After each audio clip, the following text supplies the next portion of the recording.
Top of the hour here in Las Vegas, Nevada. Good afternoon, Monday. This is January 29th. I guess the month is just flying by here. A couple of weeks ago, I was looking at Christmas and New Year's. Now we're almost in February. Which that means we're just a couple of weeks away from starting race. Good afternoon, everybody. Alan Michaels here live in Las Vegas and down in Daytona. I'm Skratch with a K, live in Daytona Beach. The world center of racing, baby. And you got it all coming up too, Skratch, man. Man, you got it kicked under this weekend with the IMSAs there, the Rolex 24. You got the Daytona 500s coming, man. I mean, it's just great. How's things in Daytona, my friend? And good afternoon to you. Well, first of all, good afternoon to you. It's actually evening here, so whatever. That confused me for a minute. Good evening, and good afternoon. Man, I miss Las Vegas. I'd rather be there. I'd rather it be afternoon right now. Afternoon. I don't know, man. You guys got some great weather together. That's for sure. Hey, real quickly, Rolex is over. We got to go ahead. Yeah, okay, go ahead. I was going to say, before we get started, I want to give a quick shout out here, man. We wrapped it up this weekend. Almost 1,000 people registered and showed up for the Hot Shoe Hall of Fame 2024 show. Gene Woods, the whole cast and crew here. Jerry Bonatter, Terry Clanton, the whole guys. Ralph Shaheen was here. Everybody was rocking and rolling. What a great thing, man. And I understand one of our new people that have joined the Hot Shoe Hall of Fame ordered, and they delivered 500 pairs of more brand new tennis shoes here this weekend. So I got boxes, Skratch. I got boxes of shoes going every which way here. I don't know. That's fabulous. But anyhow, if you'd like to be a part of it, it's your chance, man, to breach your business or company to join the Hot Shoe Hall of Fame, which is a technically all the way around licensed 501c3 nonprofit. They are called Heart Shoes, and right here they are. I've got a pair of them right here, brand spanking new pair that just came right out, man. Look at them bad boys. I can't wait to get mine. I'm going to send them down to you, buddy. Hey, it's for all people, men, women, children. Great for health and positive development, man. And we've got a big special that's coming out next, actually Wednesday. We're going to let everybody know how you could be a $500 partnership, man, or a $1,000 partnership. And to kick it off, Sketch, what we're going to do is we're going to ask those partners, if they're businesses, corporations, to send us a 30-second TV commercial, and we're absolutely free on this network. All they've got to do is make a donation to the Hot Shoe Hall of Fame right there. That's excellent. All right, man. Let's get it kicked under. Yeah, how'd that go this weekend? It went fantastic, man. I mean, I had Keith Mashburn in. It was a really good. He's the president of our organization, longtime racer, champion. I mean, we had them all here. I mean, it was just absolutely nutty, and it was a good event. The showgirls were here, and you know, Gene, when he throws down a party, buddy, he throws down a party. And Woods Family Sandwiches catered the whole thing, man. We had subs and them little pin roll sandwich things. I mean, just food going out everywhere, man. It was a really good event. We raised a lot of money this weekend, and we keep things rolling with the shoes and everything else. So that's it. But hey, man, Daytona Speed Week's kicked off. It's now, Skratch, it's no longer Speed Week. It's Speed Weeks. Don't you agree? Yes, it is. They've managed to stretch it out pretty good. Yeah, it's Speed Weeks. But like I think I said the last time we were on about the Busch Clash, I always loved going to that. And now, now they moved that out to the Coliseum. They race that on a football field. So I don't get to see it. But yeah, that was that was just something I loved as a kid that I'm sorry that's gone. But we're missing a couple things during Speed Weeks, but it's definitely Speed Weeks. And you can feel it when you're out there for sure. Well, you know what? If they're going to race around a football field, why don't we take this thing to Winston-Salem, North Carolina, and run them around Bowman Gray, man, at the Madhouse there. I mean, NASCAR used to run back there years and years ago. If we want to have a clash, there's where you want to take them to clash at, is Bowman Gray. Or maybe qualifying heats Thursday night at Langley, then send them down Friday night to Bowman or to Hickory, then shoot them back up the road up there to Bowman Gray. There's a clash for you right there. I can tell you that. Yeah, well, I can tell you, I know that they're just trying to, they're just trying to spread it, out to California a little bit. I mean, they're doing this, with the California track being swapped over and all that other stuff. I just would like to, and I don't hate it, to be honest with you. I kind of like watching it, so I'm not hating it. I just hate that I can't go to it because it's not here anymore. But at the same time, I think we should race on racetracks, and, there's plenty of racetracks not getting any action that deserves it. Yeah, that's right. We talked about this before. Send it to Rockingham. Send it down to Rockingham. That'd be a great place to do it. I mean, move it around. Why not have the clash out here? Why not have it in Charlotte one year? Why not take the clash? Here you go. Take the clash to Bristol. There Yeah. you go, man. You really Yeah. want to clash and bash. There you go. Bristol's where to take it. Hey, real Yes. quickly, man, it was That's all right. Roger Penske and the Porsche, man. I mean, it Yes. was a drought, man. What he was on a drought. Porsche's been on a drought for over 50 years to try to win this thing, and they finally got in there, man. It was all Penske. What do you think? You saw the action out there. Was those cars that hot, man? They were, and to be honest with you, the Action Express, the Wheeling Cadillac that was on the pole that won the last two in a row. They were doing a lot of swapping back and forth, and until the Ganassi car got in trouble, they also were, in the mix. It was one of those three cars in the beginning, up in the early hours of the race, Right. and then the later stages of the race, it kind of switched back and forth between the 7 and the 31. And late, with an hour and 15 left to go, the 31 had taken the lead, and that still didn't work out. As you said, Penske broke the drought for himself and for Porsche, really, there for the 24 hours. And congratulations to those guys. That was a fun race to be at. It was a lot of action. It seemed like there was a lot of cautions early in the first day. Throughout the night, the funniest part about sleeping there overnight in a tent like I did, the funny part about that is you can always tell when there's a caution, and it's not because it quiets down. It's because right where we're at over there, and we were right by the turn one tunnel, right? So you got all the cars bunch up again during the caution. That's the thing. And then when they take off for the green again, they come out of that chicane out of there into turn one, and they're just like loud as hell. And there's a whole bunch of them together. So you can always tell when there was a caution because every time they restarted, it would wake us up. But so it seemed Well, like there was a lot throughout the evening too. I caught about the first 2 hours of it, then had to get going and do some other things. But I caught about the first 2 hours of this thing. And what I noticed was, especially with the prototype cars and stuff like that, man, to me, they were acting like they were stock cars, not prototype open wheel type of racing, Rolex, IMSA racing. I mean, these guys were beating and banging. And I mean, it was, and then you were talking about the '01, the Cadillac for Ganassi. I saw that thing hit. Were you close to when that thing hit the wall? I mean, the day was. I'll be honest with you. I was very close to that spot. That's where I didn't see it, but I was really close to that spot. That's about the area I was in right there. And yeah, they tend to. It seemed like they were doing a lot of bumping, like they were in stock cars a little bit out there. The way they were driving around. I know that when I was watching it on the big screen and watching it on my tablet a little bit, they had showed. There's a lot of stuff that didn't happen during that race that almost happened during that race. You couldn't tell because it was from the back, but Right. there was definitely some people almost getting run over. But I mean, that's what happens when you have cars that, like when they started this race, those GTP cars were all together. By the time they came around past us, there was a little ways before everybody else came, because those cars are just superior. But then when you go around 24 hours, endurance race, then you start getting the fast cars with the slow cars. And there's so many cars out there. I think that's what it was. Like you said, there's a record 59 cars out there. So when you start mixing them up like that, and you got the fast ones with the slow ones, as they do all the time, it just happened to be more cars. I think it got a little more congested. I think that, and that's where the kind of the stock car driving came in versus them trying to keep those things clean, man. I can tell you right now, a few of them guys really wanted to win that thing. I saw something too. I wouldn't mind a Rolex. Oh yeah, and they give you the good one too. They give you the real good one. Yeah. Here's what you get into a swap meet. You don't get that swap meet Rolex. I was flipping it around, from time to time, and here's what I thought was really wild. It was the Ferrari, and I don't know what the accident it was that got in, but it caved the right door, just caved it in. Now here is a wild thing. They pulled this car down, Skratch.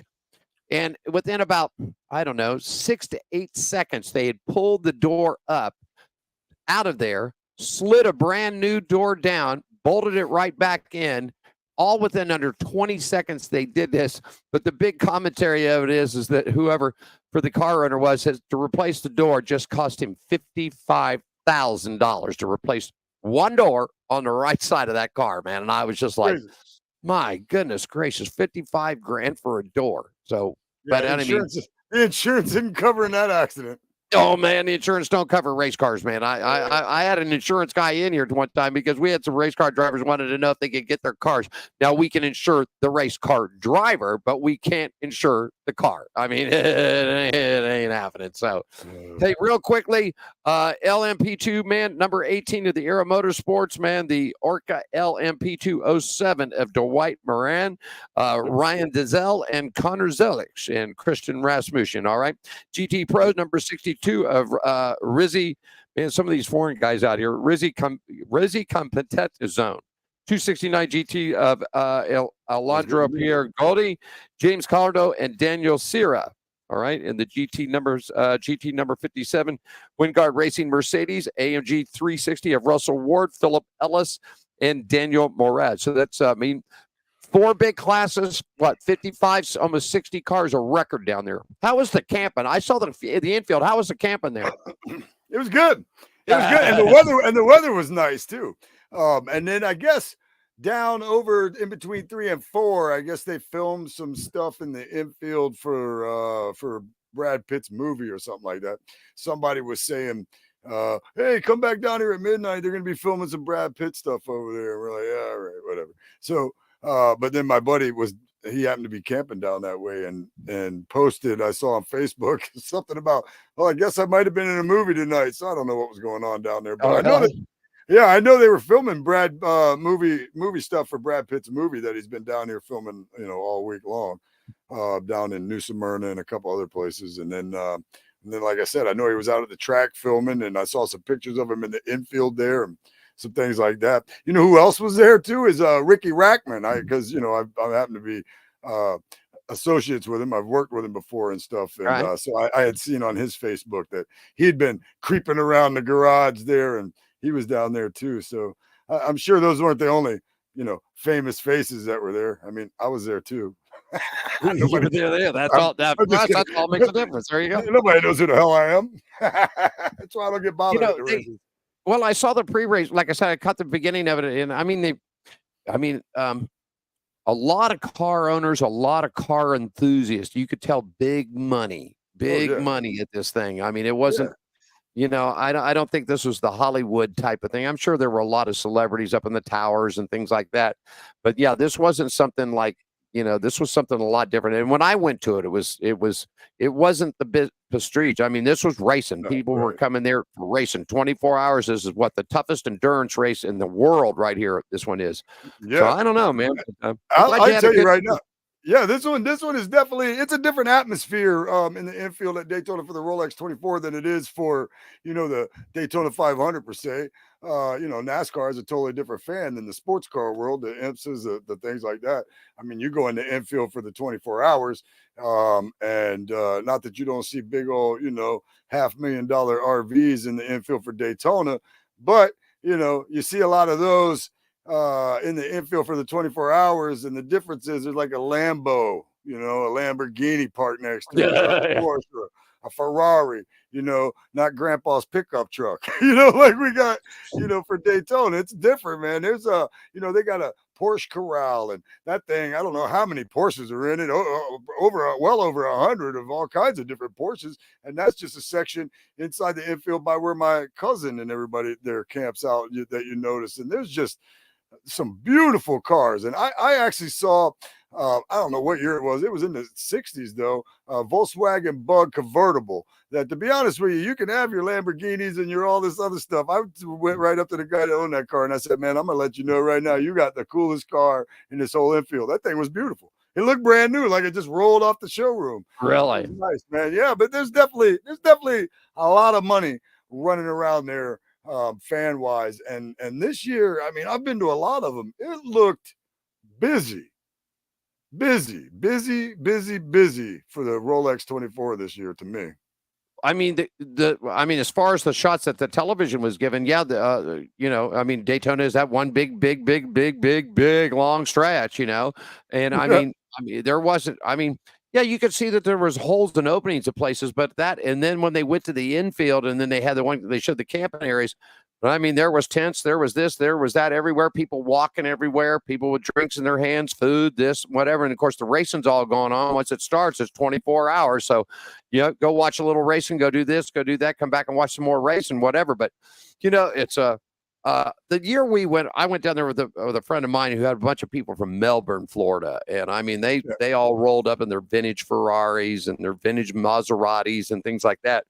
But, it was definitely a different world. And then you got that. And then once NASCAR comes out, a whole different, another crowd comes in because Bike Week follows right after that. So not only, we're not just talking the Harley Davidsons and people riding around into the bars and having a good times, but Daytona International Speedway heats up one more big time because then you got motocross, you got flat track racing, all kinds of stuff there in Daytona, right, Skratch? All of that stuff. Yeah, and the super bikes, all of that stuff. It's great. I'm glad you mentioned that because that's one thing that I've been wanting to go to forever here at Daytona, but is the motocross at Daytona International Speedway. But I haven't been able to go, obviously, because I MC the bike events at Main Street Station here every year.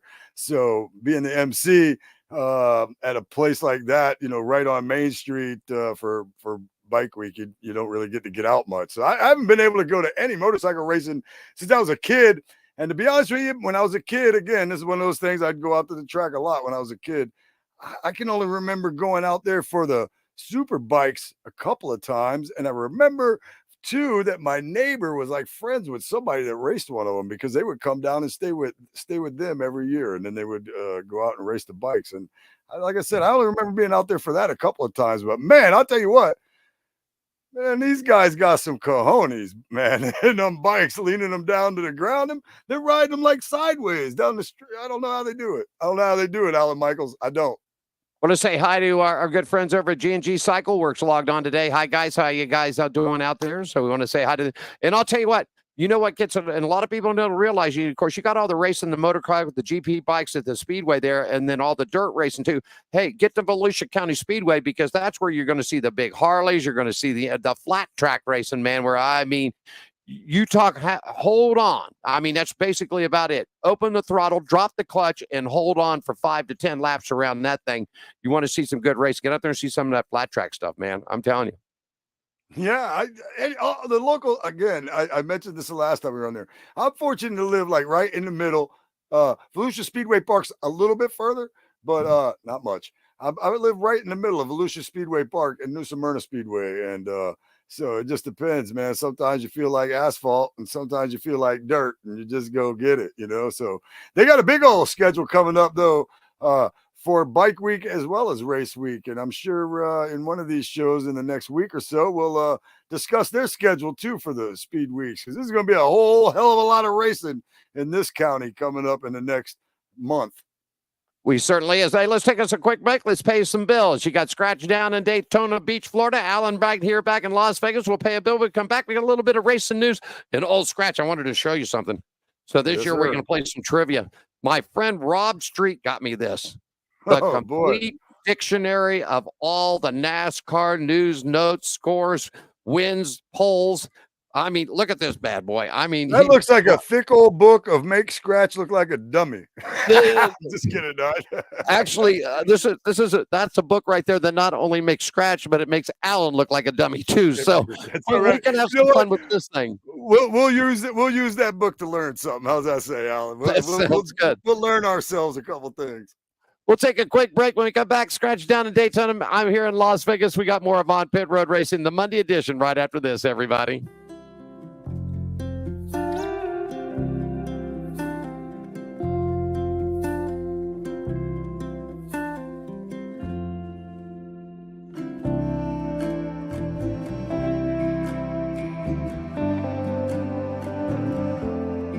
Welcome to my world.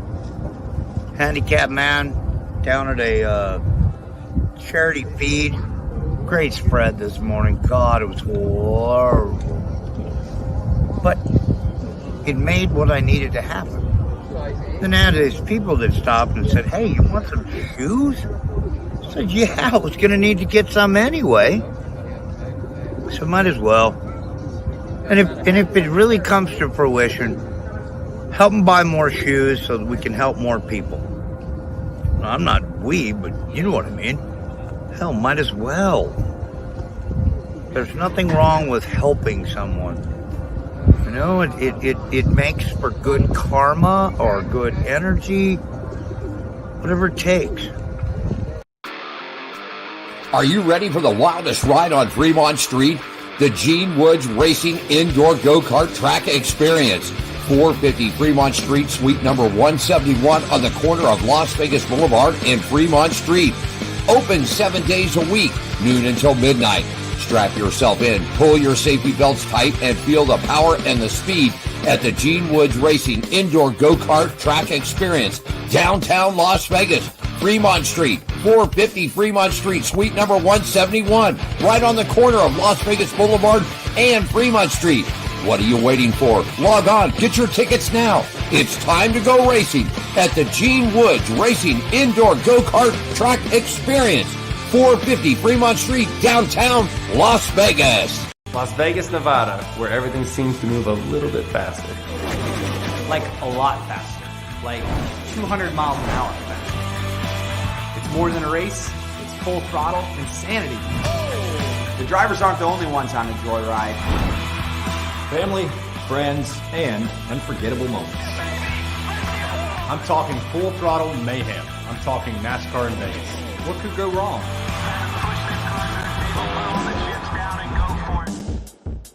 Anything could go wrong at any track, especially out here.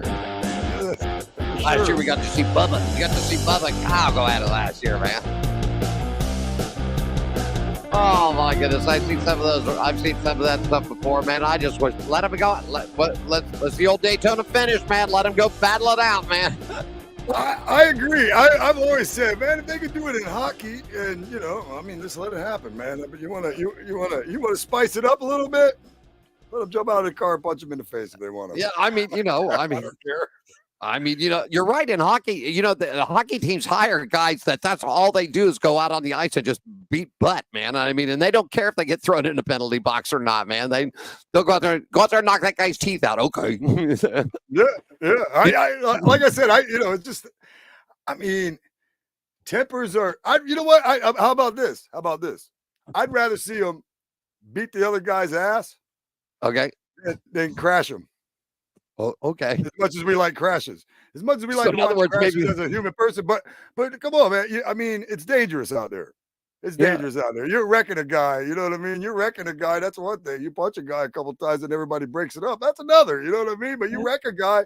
I mean, not that Ryan Newman was wrecked on purpose. That year at Daytona that he went all over the place, went to the hospital. But that's the kind of stuff that happens when you wreck. So I'd rather see them meet up in the parking lot and fight each other than to almost kill one another just because that's the way they do it at Bowman Craig. That's the way they do it at Bowman. They just they get a couple of spins and then the officials come out, then the cars go back into the pits, and then all of a sudden all hell breaks loose, and the jug of that good North Carolina comes out and everybody calms down a little bit. That's the way it is. We all get heated occasionally and do silly stuff. Yeah, Hey, little news from me from the NASCAR. Cadillac Racing announced that Josh Williams will run the number 16 Allied Employment Services Camaro ZL1 in the selected NASCAR Cup races during the 2024 season, beginning with the Busch Light Clash at the Coliseum. Williams was also set to compete full-time in the NASCAR Xfinity Series with Cadillac Racing. Made 3 NASCAR Cup starts in 2022 with B.J. McLeod Motorsports. He finished on the lead lap twice and finished on an average of 10 spots higher than which he started in the race. Told you this once again. Finally, The Rock is coming back. You guys have got him there. He'll be Dwayne The Rock Johnson, has been named the Grand Marshal for this year's Daytona 500. Along, I guess Pitbull will be singing for you guys and raising hell there. So that you get The Rock. I wanted to ask you here. Speaking of The Rock, have you seen The Rock is all teamed up? That they've teamed this USL football, XFL football, and USL football, and he's all involved into this thing big time. Yeah, because he had bought the XFL. And then they merged, and now they merged with the USFL. So But the big kicker, but you know that I didn't know this until last week. I read a press release on this. You know that up until then, The Rock finally got the rights to The Rock. I did. I just read that. Owned that. Yeah. Yeah, I just read that he finally got the rights to it. Yeah. Yeah, After it's funny all how it's funny how the wrestling business works. You don't own the rights to your own stuff in a sense, because they create the character and you're just there to play it. Yeah, you're just there to pay, and they write you a check, and you get the crap it. beat out of you every other night. And it's And a good then, time, I mean, and then you don't own your name anymore. yeah, then you're on your way. Hey, Yep. I got the latest odds out from Bet Online, man. For you want to run down this? Here's for the championship let's of the go. 2024 championship. Okay, who do you think the two top favorites on the line are right now? The two top favorites. The two top favorites. One of them has to be. One of them has to be Kyle Larson, right? Yep, sure is. Hey, look at that, Kyle Larson. And I'm gonna go with another Hendricks car. Am I right so far? Because that gives me an option of three of them. Nope. No, it's No not. Hendricks. It's not. No, Okay, not the top. another Not the Hendricks top car. two. Okay, because I was gonna go with Alex Bowman maybe for the second one, but definitely Kyle Larson's one of them. And I'll go with you know what? I'll just take a stupid shot and guess that Kyle Busch might be. It was sort of close. Ryan Blaney, current champion, is your current odds as of today from a Bet Online. Is he the favorite? Ryan Blaney is an 11-2 favorite as of today. All right. To win back-to-back championships. That's what we think is going to happen this year. I guess the Bet Online is now. You said Kyle Larson. Are you ready for this? 23-4. 23-4 for Byron. 23-4. Denny Hamlin, who's still whining and crying, and he got that championship. Well, he just got bumped up to 29-4. Chase Elliott's at 17-2. Christopher Bell 17-2. Here you go. Your buddy, Martin Truex Jr. 17-2 to win it. I say this right now. Truex Jr. wins the championship this year. If he doesn't, he retires. What do you say? I'll agree with that. I will actually agree with that. If he win, yeah, I agree. He might. Yeah, I would go as far as to say he might win it and retire. But and retire after that. Yeah, I don't know. It's hard to say though. These guys aren't like football players. I mean, if he wins the championship, he'll probably drive next year. But yeah, I think you're right though. I'll agree with you on that. I want to see Joe Gibbs. Give him the best equipment, the best development, the best everything that Gibbs has got to give him a shot at it. He's hung around. He's paid his dues. He's made his bones. What they used to say, you're in Vegas, right? You make your bones. Joe Gibbs needs to step up this year. He needs to give Martin Truex the best crew, the best cars, the best everything. Everything that Toyota can offer him needs to go in that number 19. Bottom line. Yeah, give him one good shot this year because, like you said, I mean, they'll know. They know. There's probably been some talk. So, yeah, I mean, give him that. You're gonna have Denny Hamlin a little while longer. And then, Coy Gibbs. What's his name? The little kid. Ty Gibbs. Little Ty. I don't know why I drew a blank on that. I guess, but yeah, Ty Gibbs. Man, he's good. 28. I say little kid because he looks like he's like 10. You know what I mean? To me, 28-1 right now. 28-1 to win it on. 28-1. You said something that Logano's 14-1. Kyle Busch 14. Here's a good pick right here. You were looking earlier in the year with him, Skratch. Ross Chastain, a Watermelon Man, brand new sponsorships on that car, 16-1. You know what? That might be something to look at right there. Yeah, I could definitely see Ross Chastain taking a big leap this year. You know what I mean? Whether or not he'll leap into the championship, being the champion this year, I'm not sure. But I'll tell you what, I mean, again, Truex is my guy, but I got to root on somebody after him. And right now, to me, it looks like it's going to be Ross Chastain. I like the way he drives. I just think he'll take a big leap this year. Here's something that's real interesting. They've got Brad Kay and Buescher stacked together at 18-1. Ooh, I smell something coming. I smell something that could be coming out of Roush Fenway Keselowski racing this year. That's pretty wild that they stacked those two together. Then it comes to Ty Gibbs at 28-1. Then Bubba falls in at 33-1. You were talking about Alex Bowman. They ain't got a lot of shot on Alex Bowman to win it this year. They've got him listed at 40-1 to win it this year. Yeah, I was way off on that one then. Josh Berry's at 50-1. Chase Briscoe 66-1. Suarez at 66-1. And then we really started deeping. Austin Dillon, Eric Jones, Nemechek, all at 100-1. I was trying to think of anybody else. They didn't even. And I'll tell you, well, it's sort of sad. They didn't even put my buddy. They didn't even put our buddy Noah Gragson in there. I thought at least they got Carson Hostevar in there at 300-1. I don't know. I don't know how much faith they have in the 42 and 43 these days, even though Jimmy Johnson's there. They needed some time. And then they just switched to Toyota, didn't they? Yeah, they left. They left Chevrolet and went to Toyota this year. Yeah, so, I mean, there's a lot of unknowns there, I think. At least, it's going to take, Jimmy Johnson just didn't get in there and they're going to be awesome all of a sudden. I'm sure they're going to be back to some kind of relevance, but it's going to take a minute. I guess he's going to bring some money along with him. There's no doubt about it. He's a 7-time champion. Like him or not, he's a 7-time champion. I mean, I always just thought it pretty strange that he wanted out of NASCAR. He wanted out of NASCAR because he thought the schedule was too long. He thought that the only two tracks that should have 2 races to it should be Talladega and Daytona. Everybody else should go to 1 race and skim. So then he went on to IndyCar, and he goes, well, the schedule's not as much. There's only, 24 races in IndyCar, and it's not as this, it's not as that. And we all know that he stunk in IndyCar. I mean, he was terrible. He was terrible. Yeah. I'm sorry. He's a 7-time champ, but he was terrible. Absolutely ferocious. Yeah, he was. He absolutely was, though. Yeah, you're right. The races I seen him in, he finished way in the back. I mean, his first year out, he didn't have enough time, so they couldn't let him run the 500. So he got in the second year, and he actually started off pretty good, and then, holy hell, break loose. All right, real quickly here. Your race, buddy. Odds to win the NASCAR Daytona 500. Who do you think they got at the top, my friend? Gosh, well, I don't know why I keep getting drawn to the one guy I don't like at all. Every time you ask me a question, my answer wants to be, I'm not even going to say it. The one guy I dislike the most is the guy I keep wanting to say. Okay, man, I'm going to say it.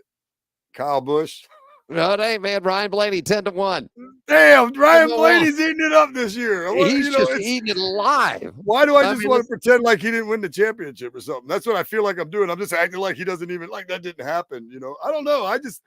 Kyle Busch is always running pretty good there. I mean, he just never, I always joke around with my Kyle Busch fan friends that he's the Ricky Bobby of Daytona. Because he runs like hell. He runs crazy. Now, here again. But he crashes once again, odds coming off on a bet online. Here's one thing here. Here, once again, same thing. They've got him stacked up, Keselowski and Buescher, both 12-1 to win it. There's something in here. Something's saying something to me, something about this RFK racing this year, man. That's just pretty wild that they did that. You said something about Kyle Busch, 16-1. Larson's a 16-1 win to win Daytona. I can't believe that's that. I would have had Larson at least at 10 or maybe 11-1. The thing about Daytona is, though, even with the odds, I mean, come on, your good friend, Derek Cope. He wasn't supposed to win a Daytona 500. He did. I was very happy about that. As I told him one time when I was on your radio show, and I had told him one time that that day I was his biggest fan because I was a Dale Earnhardt disliker. I don't even like to say hater anymore because I respect what Dale Earnhardt did for racing, sure. but I was one of the ones that was on the not like side of Dale Earnhardt back when he raced. So yeah, but I mean, Derek Cope won. Trevor Bayne won. It's the odds of the odds of the 500 are. It don't mean anything to me.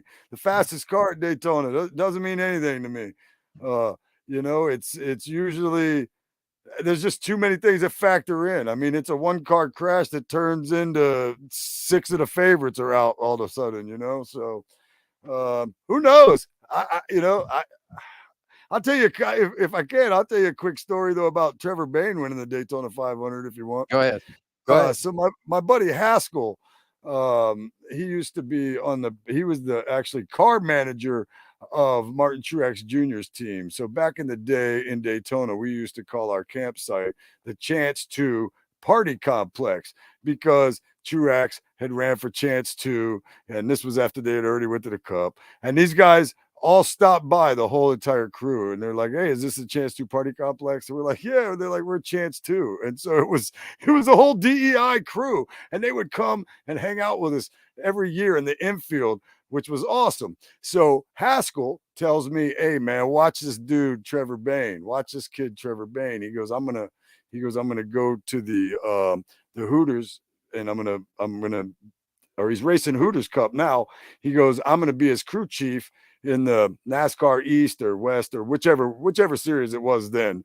And he went and did that. So when he got in the 500 racing the 21, I was just talking. I had a Trevor Bayne shirt. I was talking all kinds of trash about Trevor Bayne, and all my friends at the tiki bar are like, "Man, who's Trevor Bayne? Who's Trevor Bayne?" I'm like, "Man, you'll see." And it just ironically, I got to talk all that trash, and then I drew Kyle Busch in the race pool. And so I didn't want to root on Kyle Busch. So I just was like, "Hey, man, I will give whoever has Trevor Bayne, I'll give you Kyle Busch for Trevor Bayne." I'm like, "There's no way Trevor Bayne's going to, you got a better shot than me." I'm like, I like Trevor Bayne. I want to root on him. I don't want to root on Kyle Busch. Is that cool? So I swapped them out. And then Trevor Bayne won the Daytona 500. I won the race pool, and I ran around my camp the whole time yelling at everybody, "Who's Trevor Bayne?" We all know who Trevor Bayne. He actually had some pretty good runs with them. He had some pretty good runs with them, and the Woods brothers. The Woods brothers are the Woods brothers. I mean, they've been around the longest. I just sort of think they got squeezed out by all the big guys there. Speaking of Legacy Motorsports, he just got a job over there with them guys. Wasn't it Legacy Motorsports? He just got a job with somebody. I'm sorry that my information may or may not be correct. I read something about that too. I swear it was Legacy, though. I thought it was Legacy. They could very well, but I'll take a look at that too, because I know Jimmy had made a press announcement a couple of days ago that they bring it in, and also I saw this today that Richard Childress is stacking up not only for Kyle Busch but for Austin too. That I guess they've hired 3 or 4 key members of Kyle Busch's from KBM Motorsports. I guess they've hired 3 or 4 top positions, whether they're touring crew members, shop guys, or whatever. But a big announcement came across J-Ski, and I saw it, and NASCAR.com also had it today, that Childress is stacking up, man. He's stacking up. I either which way, I'd like to see his grandson. He's won a couple. He hit the 5. He hit the Coca-Cola. I'd like to see him have a very good competitive season. And get off of the thing. Well, he got the ride because it's grandpa's car and grandpa's this. I'd like to just see him show his talent and have a good. And I've never been a Kyle Busch, really a big fan of Kyle Busch's, but just everything that happened over at Gibbs, I'd like to see him win it. I like Richard Childress. He's an old guy still hanging in there, man. And he had such success with Earnhardt and everything else. I would just like to see Childress get another championship, and if Kyle Busch brings it to him, so be it, man. So be it. Okay, I only said this to you, but I'm going to say it now to everybody. I found myself like again, Kyle Busch is like one of those guys that I can't stand. I'm on that side of the fence, right? That's just me. Great driver, fantastic driver. Not going to take nothing away from it all. And man, last year I found myself kind of like, "Oh, all right. Look at Kyle Busch, man. Look at him getting Richard Childress back going right, and all that." So I found myself silently not rooting on him, but not hating, not being a hater. I wasn't necessarily rooting on him, but when he would win, I was like, "All right, that's good for Richard," because Richard's done a lot for this sport, and it sure would be nice to see them get back in. I'll tell you what, better watch out too in his Xfinity series. This kid Jesse Love coming in. I've watched Jesse run out here both in a super late model and also the SRL touring season. And this kid's got some talent. I mean, he does, and I think that's going to be a good shot. I sort of hated to see what happened with Sheldon Creed. I just don't think Sheldon fit that mix over there. Just like I don't think Noah fit the mix at Legacy Motor Club. I just don't think it was a right fit for him. he did not have good relationships with Toyota. They automatically knew that they were going to move from Chevrolet to Toyota. He didn't have a great working relationship, even though he won a couple of races with Kyle's Toyota Tundra trucks. I just don't. I think when you get into certain teams, and you've been doing this a long time too, that you can tell that sometimes the drivers and the teams just you get going and it starts out. It looks like it's going to be okay, and you get about halfway through the season and you realize this ain't working, man. It just ain't working. I mean, it's like football, or whatever. Sometimes some marriages don't work out for certain players. In this case, certain drivers. And you get with another team. I mean, a good example of driving better as a driver, Darrell Waltrip. They put him in the one when Steve Park got hurt. Darrell Waltrip, that's it towards the end of his career. Darrell Waltrip, the last few years of his career, wasn't relevant at all, really. He gets in that one car, hey, man, you put Darrell Waltrip in some really good stuff, and now his skill shows a little better. And again, I'm not saying there was a bad marriage there, but what I'm saying is you take a good driver and he's over here, this ain't working out so well, and then you put him over here in this car, and now all of a sudden, things start clicking. So, sometimes, the marriages between the drivers and the crew, the drivers and the team owners, the drivers and the manufacturers, those things don't tend to, work sometimes, and you move on, and, eventually people find the right home, There's some good talent coming up, though. There's some I like this Carson Hostevar. I like this kid. I think he's got a good shot. I mean, Chastain's sort of, not to compare him with Earnhardt, because you can't compare anybody with Earnhardt. You can't compare anybody with Petty. I mean, just stop. Right. Okay. But I mean, Chastain has sort of got that old Earnhardt feel to it that, hey, this is beating it's racing. Hey, we're out here racing. I mean, it's racing, man. And I mean, some people don't like it. But I mean, as the fans, that's what we want to see. We want to see the fender. I don't want to see somebody get taken out at 200 mile an hour and slammed into a wall. But no. But yeah, I want to see beating and banging. I want to see, real racing. Yeah, not to be confused with what I said earlier about, I'd rather you fight than crash. That's not 100% the case. There's some tracks that I think it's, what I mean? There's some tracks where you're probably not going to kill the other driver. So, beating and banging, whatever. But yeah, beating and banging is part of racing. As a race fan, even growing up as a kid, man, even today, I mean, if there's not a wreck in a race, I'm going to sit here and go, yeah, it was a boring race. Just because there wasn't a wreck.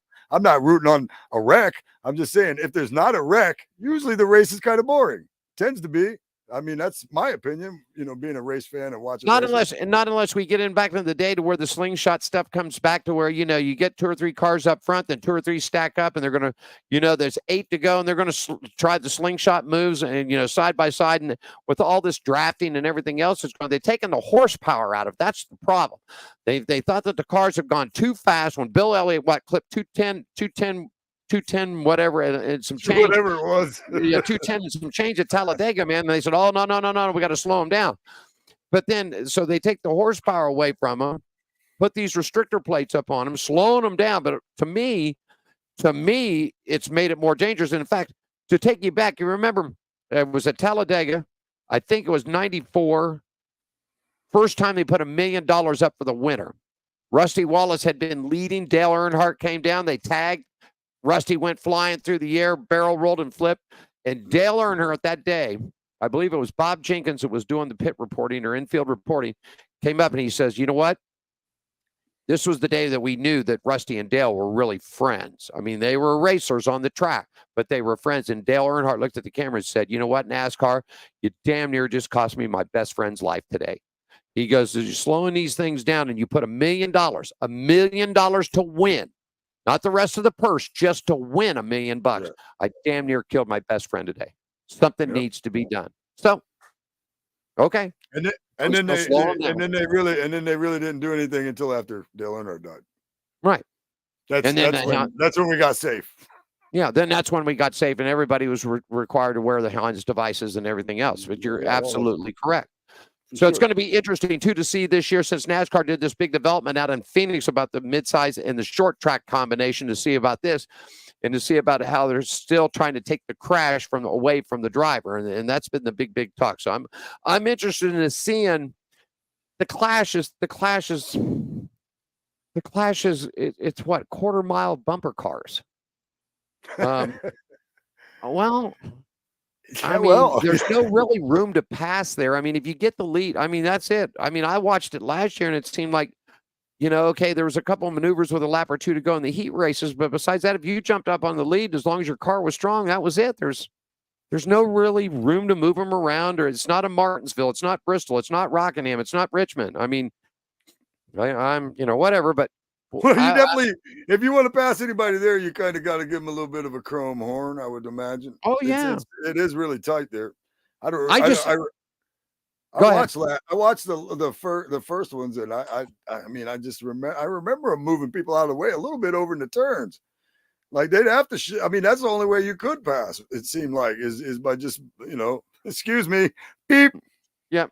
Go around. And I guess as a driver that you're going to have to realize that this is going to happen. But once again, here we're taking 35, 40 cars out there at X amount of money to put the cars on the track, and by the time they get done, they look like junk. I mean, and then again, ticket prices are going through the roof, and this and that and this and that. I mean, if we're gonna do it, let's do it. Whatever. I don't. I mean, I know that I don't know what the numbers are for fans out there, but I see a lot of empty seats when they show that race. Have you ever been there? Have you ever been to that place? No, Yeah, I haven't. I have been to it one time. Been to Pasadena, the Rose Bowl, a couple of times. That Coliseum, first of all, it's old. I mean, they built it back whenever. That thing is huge. I mean, as far as seating fans, you got to remember, man, that they pack out when Notre Dame and USC go into that thing, man. They're putting 100,000 people into that thing. They're not putting 100,000 Californians in there for a NASCAR race. Well, no. Can't do that. They can't do that. I don't know. Hey, did you catch this? Hey, did you catch this thing on qualifying? Have you seen this? Qualifying procedures for NASCAR Cup Series will receive an adjustment for 2024. Officials revealed on Tuesday that the sanctioning body's Research and Development Center.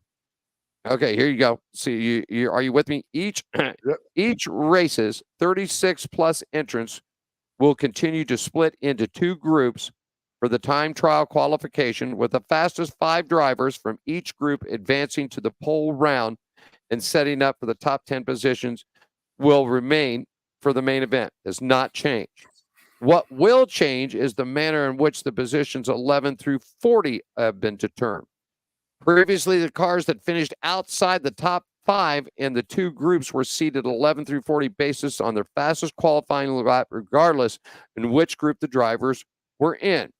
Beginning in 2024, with the exception of the Daytona 500, which has its own unique qualifying procedure.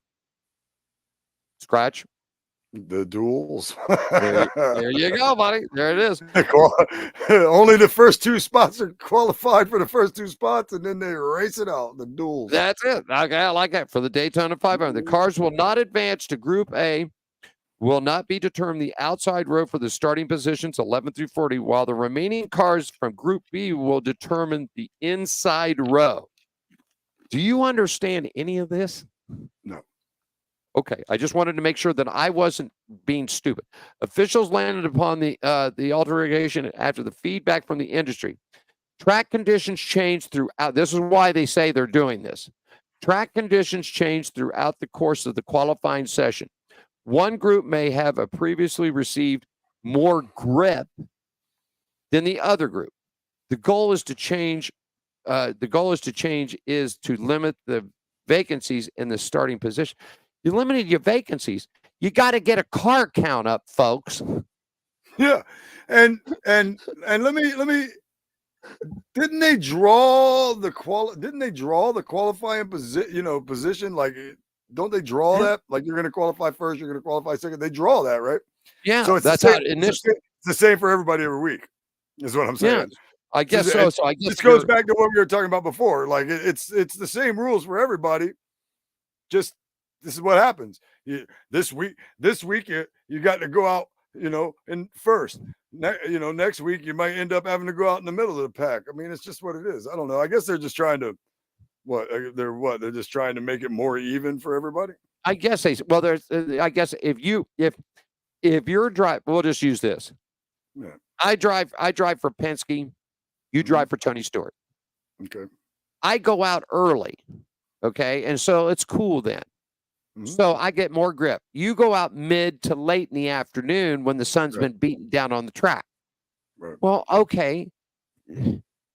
I remember going to Bristol, Martinsville. Never saw this in Daytona. Talladega. If 55 cars show up, everybody's going to run either 1 or 2 laps. At the end of the day, the top, and now on the short tracks, they used to have a second round. I remember going to Skratch. I remember going to Martinsville and see 55 cars enter in the Cup race. 55 show up. Yep. So they would run qualifying up for, back in the day, they started 43. Remember? 43 on the clock. I remember. Okay. So they'd start 43. So they would go to the first 36 cars would make the first day qualifying. The rest of the field, back then, you only had the past champion and the previous champion only got 3, whatever you wanted, 3 passes. Provisional start. Yep. Okay. So the rest of the field was set on second day qualifying. Why can't we just go back to the way it was? Screw this group thing and eliminate 5 drivers are out this week. You're going to go, 14 through 20. No, just put the cars on the track, the fastest to the slowest. That keep the Daytona the way it is, because that format's a good format. Yeah, it's cool. It's fun. Leave that. But for the other 35 events on the thing, whoever shows up to race that day, you draw. They would pick numbers. You draw out of a hat or out of a fishbowl or whatever. Yep. And if your positions, if you might be, I'm just going to pull somebody. Let's just say this. Let's just say Ross Chastain pulls the number 1 position, and Ryan Blaney pulls the last position to qualify. And when your driver number 1 goes out, if the temperature's 75 degrees, and when Blaney goes out, if it's 82, tough. Right. This goes along. I don't know why they don't go back to some of that more roots type stuff. Hey, bring whoever's car, run 2 laps, best 2 laps, line it up. You know what I mean? And once again, like I said last time, hey, if you're Ryan Blaney and they only take it 40, and Ryan Blaney, you 41, we'll see you next week. If it's the same for everybody, that's just the way it works. Yeah, consistency is what you should be rewarded on. Consistent finishes, consistent wins, consistent polls, consistent starts. Just consistency. But it's the same for everybody. If you draw, if you go in there and draw next week, maybe Ross Chastain drew late in the day, and maybe Ryan Blaney drew early in the day. I mean, it's just part of it. I mean, that now you're trying to race around, or you're trying to qualify around weather conditions and things like that. For track the most conditions. If it's cool, it's cool. If it's hot, it's hot. You've been to Daytona. If it's hot and down on Daytona, and it's hot, and the track is hot and it's slick, it's going to be hot and slick for everybody. It's just not going to be hot and slick for 5 drivers. I mean, It seems like if you would want to make it even for everybody, you'd put them all out there at the same time. just take run them so many laps and go, okay, here's the fastest laps. Well, if that's because the it case, lets everybody be out there at the same time. Okay. So if you want to go that route, let's say 40 cars enter the take the Daytona out, because if it's qualifying, say we come to Las Vegas or Atlanta. Next 2 stops, Atlanta's the second stop, then Las Vegas. They come here for the West Coast swing. So let's say there are 40 drivers that have entered the Cup race here in Las Vegas. 40 drivers. 20 of them out, then the next 20 out. Not, okay, you're eliminated after this round, and you're eliminated after that round. And then now we're down to the 5. Now we're down to the 5 drivers left to see who's going to take the pole. No. And even though just whoever shows up to race, whoever paid their entry, whoever car passes the inspection, if there's 45 cars there to show up and you're only taking 40, like you said, and if a big name gets out of it, hey, tough luck. That's life. Bring better stuff. If you're my owner and I'm the driver and I screwed up and the car don't make it and I've got whatever company on the car, our big thing of it is come Monday morning of we're going to be calling the sponsor, and they're going to go, why didn't you make the race? We gave you the money. Why didn't you make the race? There you go. But at the same time, the sponsor's not mad that we, hey, this guy sucked today, but we let him in anyway because you're on his car. You know what I mean? Like your car sucks, but we're letting him in anyway. Yeah. I mean, it's just, it's totally, I don't know. I just wish that, I think they're trying, I think Grandpa always said to me, this Skratch, if it isn't broke, don't try to fix it. And I think that they tried to fix something that wasn't broke, and they try to redesign it, redo this, redo that. I don't think this stage racing, I don't think it's made anybody more. They don't stage race in the world of outlaws. There's no stage racing in IndyCar. There's no stage racing in Formula One. There's no stage racing. Okay. You're going to tell Brittany Force and John Force, oh, we're going to take a break this round. Yeah. I don't like the stage racing. Again, I've always said the playoffs. I don't like the stage racing. I don't like the playoffs. I think they got the point system pretty close to right as far as giving points. Right. That's pretty close to right. I think NASCAR has a lot of overthinkers. I think they have a lot of overthinkers. There's definitely a simpler way that probably a lot of us would be happier with. It's called the KISS theory. Keep it simple, stupid. I mean, really, come on. It is. That's how I just want to see racing be racing. I mean, that's why I'm telling you, I got so sucked up into the world of outlaws, man. Asphalt or dirt. I'm just telling you, I got so involved because they let them race. Yeah. That's what I come to see. That's as me and you, not as media members, not somebody going there to cover it. As a fan that pays $20 a ticket, $50 a ticket, whatever the amount. We buy our beer, we buy our hot dogs, and what we want to see is racing. Not this lead, follow. Oh, trying to go. Well, I guess we better get it going. Yeah. Whatever. Yeah, man. I there's a simpler way, and it's the way that most racing organizations, as well as short tracks all over the country, are still doing. That's the way, Let me ask you this. You go down to New Smyrna on Saturday night. You go to New Smyrna. You're there. You go down and watch a racing down there. They bring the super late models out. There's 20 cars running in a super light model. Everybody gets a lap, right? Fastest lap goes from the pole, fastest lap to the pole, slowest guy to the tail end of the field. Yeah, it makes sense. What's so hard about that? Well, you tell me. You tell me what's so hard about it. I don't know. It's because it really is because you can, but I guess they think you can't have your Chase Elliott's missing races because they didn't qualify. You know what I mean? Because they didn't qualify good. There's just too much money involved for them to just make it simple. There's too much money involved for them to make it simple. There's too many people with money suggesting things, and people like us without money going, hey, but this is the right way to do it. They don't care. They don't care. It's just sort of, I just think they're overthinking it. I think they're overthinking it. I think they're trying to make a product. I mean, it's like the TV deal. They got a terrible TV deal. It's terrible. Go to one network. Quit trying to sell subscriptions to everybody's streaming services and everything else that they're doing with it. Just go to one network. I remember when ESPN picked it up, it was great. Every weekend, you knew you're going to go to ESPN. We're going to see racing from Martinsville, from Daytona, from Talladega, from wherever it was. You got Bob Jenkins. You got the crew there, Benny and the whole guys. They're all Ned and everybody taking care of business. They were all there. Yeah, they were all there. Now we got to have three networks. Now we got to have three networks. And now the Xfinity is going to be going exclusively to Prime. So now you got to buy an Amazon Prime to watch Xfinity racing. Stop with the madness. Well, yeah, I don't know. It hurts when you can't watch them.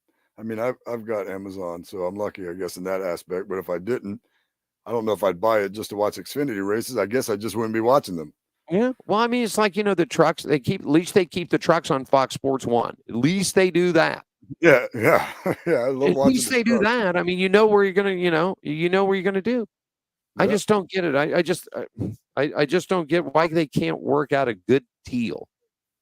You know what? I'm gonna look right now, just out of curiosity, about when the truck race here starts. Well, you know That what? night. I can tell Yeah. you. Friday, February 16th, the green flag falls at 7:30 p.m. Eastern for the Fresh from Florida 250. And our Friday show is a half an hour, so you know what that means. Yeah, we get a little truck. We We get a little go, truck. yeah, it was 7 o'clock to 7:30. You and me will be talking, and then 7:30, I'll be hanging up on you. Click, bye, and there'll be a truck. So if And you're just still to let- talking at 7:30, man, I'm gonna black out. You're out of here.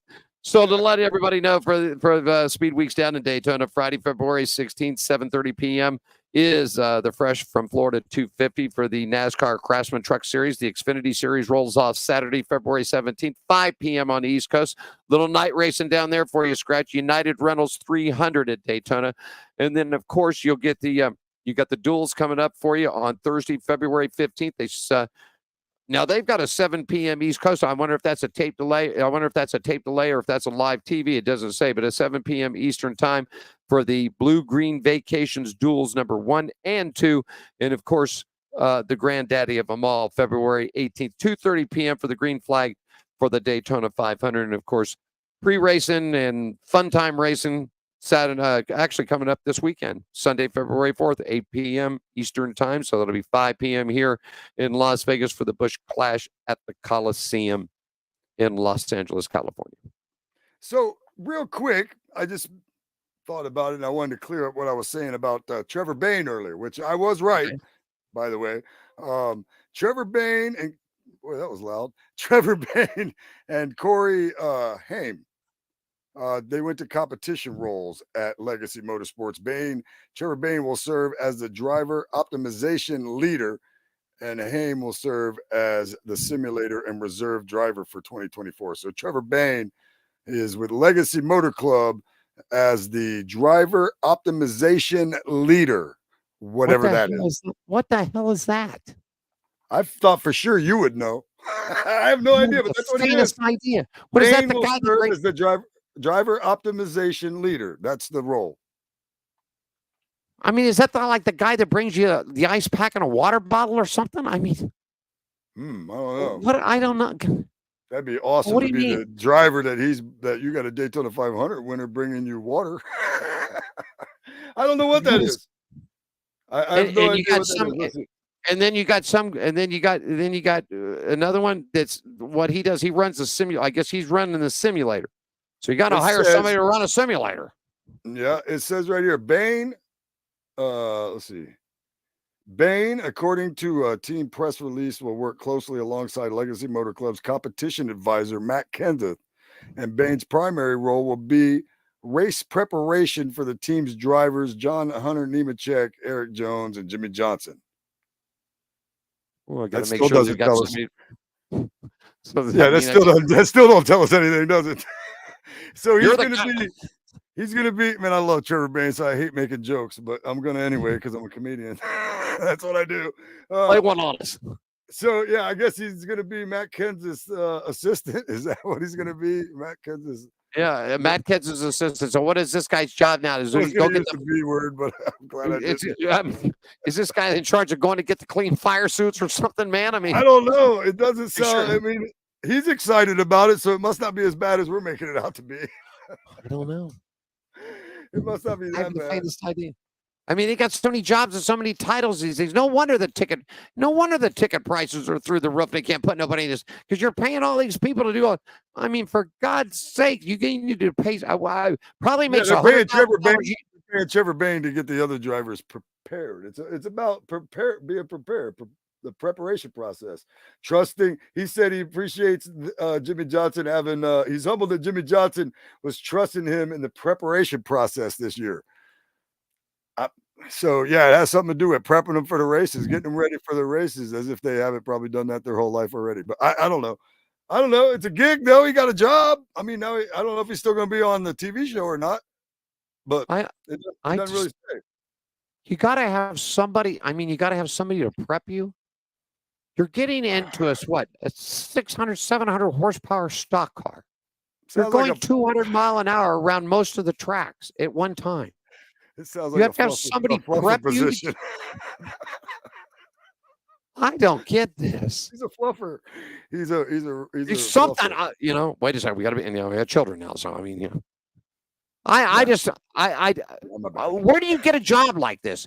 You and I need a job like this. Hey, listen, dude, Skratch. Hey, Skratch. You got your fire suit and your extra sweat socks for today? I do. Can you show me how to tie my shoes? Yeah. You want me to get you a pair of those new slip-on racing boots, buddy? Yeah. Did you get your Red Bull today, buddy? Did you get your Red Bull and donuts today? Right. Anything else I can get you before you take off for 500 miles? And I'll Yeah, after the race when I got to get you a hat and some other stuff. So don't forget your hat. You got to have your hat and all glasses. I wonder if I mean, not to make, and I love the Trickles. I wonder back then, could you imagine if Dick Trickle had a guy that was in charge of his cigarettes? I was just gonna say in charge of lighting his cigarettes. It's like one of those long grill lighters, except he just reach in the car from the other side of the wall and light his cigarette. Well, when NASCAR saw when ESPN put the cameras in the car and they saw Dick Trickle had mounted the cigarette lighter down the shaft where the fuel line was running back there, NASCAR said, "No, man, no more smoke. No, man, you no more cigarette lighter in the car. You either bring your Zippo along with you or something else, but we can't be having no." And I mean, it showed it right there on the in-car camera. It was pretty funny. Yeah, I mean that's great because I just saw a picture. I just saw a picture on Facebook not that long ago of the cigarette lighter mounted in Dick Trickle's car. That was funny. Chuck told me, his brother told me the whole story about it. When you get time, I'll tell you. It's a funny story about how they came along. Well, listen, my friend, the hour is just about coming. We come up Friday, man. We got our 30-minute special. I guess what we need to do is we need to prep for the Clash this weekend. Sure. And I've also pulled, and I'll send you the email when I get home to the link to it, where everybody's going this year because there's a bunch of new faces flipping around. There's new sponsors flipping around. And I found this information as soon as I get home tonight. I'm going to send you the links to that. So we'll be ready for that. And we'll get ready for the Clash for bumper cars at the Coliseum, man. Bumper cars at the Coliseum. Step right up, ladies and gentlemen. Get your ride now. Anything else you want to tell us? How about comedy shows this weekend? You out touring anywhere this weekend? No, I don't really have anything going on till comedy-wise until February 22nd at Mulligan's Grill with Bull. It's going to be a good show. And, the next cool thing I think I'm going to do is going to be when I'm out at the track here pretty soon. It's not long now, just a few more weeks. And I'll be out there for the whole entire week. I might even do some stuff right from my Facebook, which will air on NutShackEntertainment.com or Nutshack Entertainment Radio. So I'm going to be doing some stuff out there as well as joining you for On Pit Road Racing Radio. So really, man, anything else I'm doing, it just isn't as fun as this. And I appreciate being here. Catch them out real quickly, social media, where they can find you at, my friend. At Skratch Comedy, at Comedy from Skratch, or you can go and find on Facebook Nutshack Entertainment. That's my entertainment business that I stay busy, man. I stay busy. Stay busy. When you ain't racing, you're insulting people in the crowd. I love it. Yeah, man. You know, you get paid to insult people. Real quickly, and I'll get out of here. I was over at Dick's Last Resort, right where they insult people all the time. There's one lady came in and looked at her and I said, "Man, don't take that crap from there. Just tell her to get you the cheeseburger medium and bring you a nice cold beer and chop, get the hell on the move, man. That's all you got to do." Yeah. That's funny because for the longest time I didn't even know that's what Dick's did. I haven't been to one yet, but I didn't even know that's what they did for a long time. And then somebody told me, I'm like, man, I need a job there. That'd be awesome. Oh yeah, you'd fit in perfect with those people over there. You'd make. I don't know if that's a compliment, but thank you. No, you'd make a ton of money there. We either that or we'd have to get a armed security guard to get you out of the building every night, one way or another. Okay, is there still a Dick's out there in Las Vegas? If there is, grab me an application and send it. I'll be back out there in no time. Yeah, they got Dick's. Yeah, they got one down at the Excalibur. And actually, the one down here turned into Hammered Harry's, is called now. So they've sort of got a branch off from everything. But it's pretty much the same thing. It's service with an attitude. Good cold beer there, good chicken wings, so you can't beat that. So Friday, we'll talk about the Clash. We'll get everybody set up for the weekend for that. And that's what we got going. Appreciate you being here with me, buddy. Thank you, sir. I appreciate you. Shall we call for Mr. John? Call him.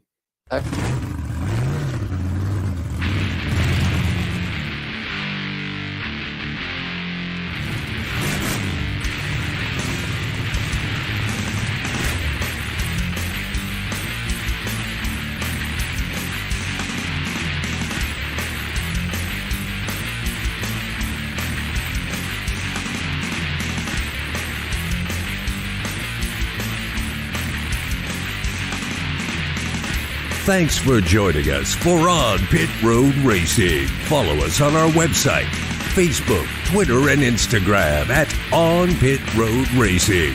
On Pit Road Racing is written and produced by WCOBN TV. I'm John the Announcer for On Pit Road Racing.